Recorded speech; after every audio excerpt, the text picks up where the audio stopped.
Bo'g'imlarda nimaga qiyshayapti deb diagnoz qo'yishdimi? Mana shunaqa bo'lgandan keyin bormadim. Bo'g'imlaringizda qiyshaysh paydo bo'lib qoldi-da. Ha?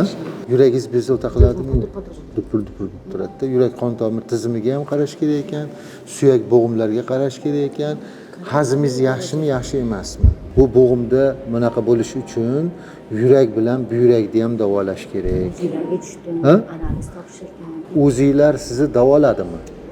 Bor ekan, yo'q ekan, bor ekan, yo'q ekan.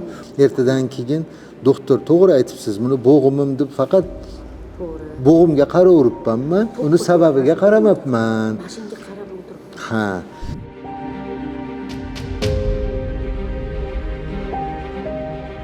Assalomu alaykum, yaxshi keldingizmi? Qayerdan keldingiz? Qirg'izistondan. Qirg'izistondanmi? İsmi familiyangiz? Nur. Nechinchi yilsiz? 58-yil. Yaxshi kelib oldingizmi? Ha, biz sizni hozir ko'rib, suhbatlashib, shikoyatlaringizga qarab, diagnoz qo'yib, diagnozingizga qarab turib, bu biz dorivorlarimizdan beramiz. Bo'g'imlarda nimaga qiyshayapti deb diagnoz qo'yishdimi? Yo'q, borishmadimi? Yo'q, endi mana shunaqa bo'lgandan keyin bormadim. 6 oy oldin bo'g'imlaringizda qiyshaysh paydo bo'lib qoldi-da. Ha? Revmatizmdan keyin poliartrit bo'ladi, poliartritdan keyin shunaqa deformatsiya bo'lib qoladi, ha? Yo mayli, bo'lmagansiz, sizni bo'g'imlaringizda xullas shamollashlar bor, ha? Bo'g'imlaringizda bo'yningiz, bel, umurtqalaringizda osteoxondroz ham bo'lishi kerak. yo'q. Bunaqa bel oyoq og'rimaydi? Oyog'ingiz barmoqlarida o'zgarish yo'qmi? Bunaqa birarta bunaqa qonim hali qon suyultirmaydigan dori ichmasam, o'sha oyog'imga beradi. Bunaqa achishadi. Demak, sizni yurak qon tomir tizimingizga ham qarash kerak ekan, yurak. Davleniya oshadimi, tushadimi, yurak oshib turadi. oshib turadi. Yurak bezovta qiladimi, yo'qmi? 150. Yuragingiz bezovta qiladimi? Dupur turadi-da. Yurak qon tomir tizimiga ham qarash kerak ekan, suyak bo'g'imlarga qarash kerak ekan. Hazmingiz yaxshimi, yaxshi emasmi? Yaxshi. Yaxshimi? Zarda qabziyat bo'lmaysizmi? Jigar o'tingizda dimlanish bor deyishganmi? Yaxshi chiqdi. Yaxshi chiqdi. Ya o'zingiz yaxshi chiqdi deyaveramiz. O'zingizda zarda bo'lmayman. Qabziyat yo'q, hazmingiz yaxshi. Peshob qanaqa? Peshob qilaman normalniy. Tez qatnamaysizmi? Yo'q, bo'g'imingizni ko'rib turibman. Bo'g'imni to'xtatib turing. Ha, bo'g'imni tushundik, ha? Boshqa sabablarini ham qidiryapmiz-da. Bu bo'g'imda bunaqa bo'lishi uchun yurak bilan buyrakni ham davolash kerak. O'zinglarga tushdim, analiz topshirdim. O'zinglar sizni davoladimi? Ko'rdim, yaxshi. To'xtang. O'zinglar sizni davoladimi? Bor ekan, yo'q ekan, bor ekan, yo'q ekan. Uni qo'ya turingda, o'zingizda bezovta bo'layotgan gapni gapiring. Qo'lim bezovta bo'ladi. Qo'lingizni tuzatish uchun, xo'p, siz qo'lingizga faqat surtaveradigan bo'lsangiz, mana qarang, faqat surtaveradigan bo'lsangiz, bu qo'lda nima uchun bunaqa bo'lyapti degan sababga hali hech kim qaragani yo'q. Nima uchun bo'lyapti, mana sizga savol. Yo'q, qo'limga qarasangiz bo'ldi deyapsiz. Men sizni yuragingiz, buyragingizga ham qarang desam, yaxshi chiqdi, yaxshi chiqdi. Xotirab qolyapti, birarta. Qalati bo'lib qoladi. Shuning uchun, kasallikni tuzatish uchun uni sababini topish kerak. Sababini tuzatmasangiz 10 yil, 20 yil ham qo'lingizga siypalab yuraverasiz. Tushunarlimi? Men shuning uchun sizga sababini aytib beryapman. Yuragingiz desam potraydi yuragim deb aytayapsiz.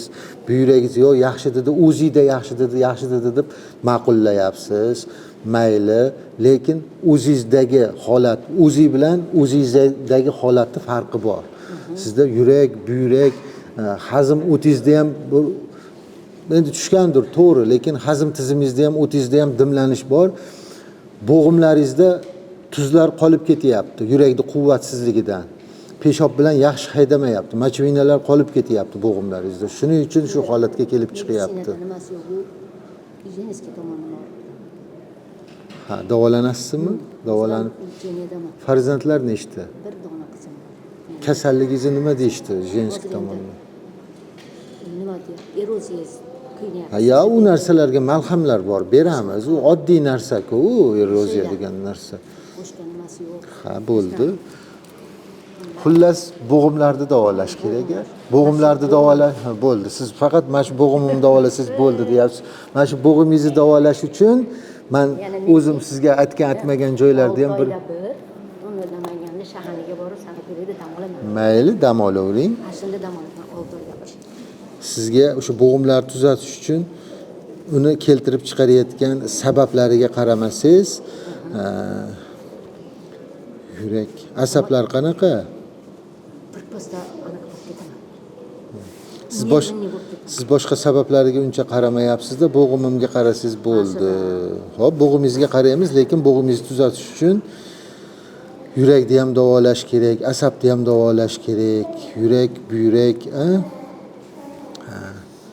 mana suyak bo'g'imlar deb yozib qo'yaman. Maqsad sizga buni berib yuborish emas, maqsad sizni davolash. Mana surtadigan narsalar ham yozib qo'yaman. Biz o'zimizni o'shdan olsak ham bo'ladi, bu. Xohlagan joyingizdan olaverasiz. Anjan mehriga ostida choylarni olib ichib turardim.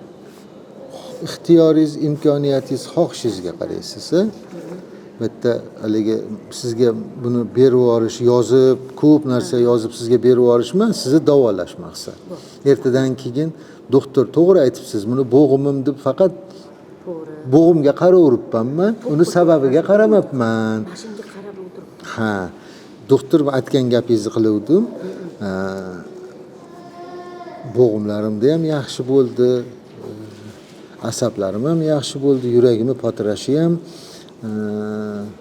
yengil bo'lib qoldim deb aytasizda, xudo xolasa. Tushunarlik? Mana. Shu sanatoriyda 10 kun dam olib kelsam yengil bo'lib kelaman. Hech nima. Nima aytaman? Nervdan ham shekilli dedi. Shekillik mana endi aytyapsiz. Shekillik emas, aniq. Aslida sanatoriyda hech narsa nima kelmaydi. Maza qildim olib kelgan lekin zo'r kelaman. Mana kapitalni remontga yozib qo'ydim. Tushunarli? Shunchalik kapitalni. Yo'q, ixtiyoringizga qarab, bu men yozib qo'ydim. Boshqa sabablariga, xo'p. 10 yil, 20 yil bu bo'g'imingizni siypalaverganingiz bilan buni sababini nima uchun bo'lyapti? Qonun qo'yilib ketsa oyog'im og'riydi. Ana, diagnozni o'zingiz qo'yyapsiz. Demak, nimaga qarash kerak? Qonni suyuqligiga qarash kerak. Yurak qon tomir tizimiga qarash kerak. Suyak bo'g'im tizimiga qarash kerak. Hazm tizimiga qarash kerak. Urologiya, ginekologiyaga qarash kerak. Shularga yozib qo'ydim men.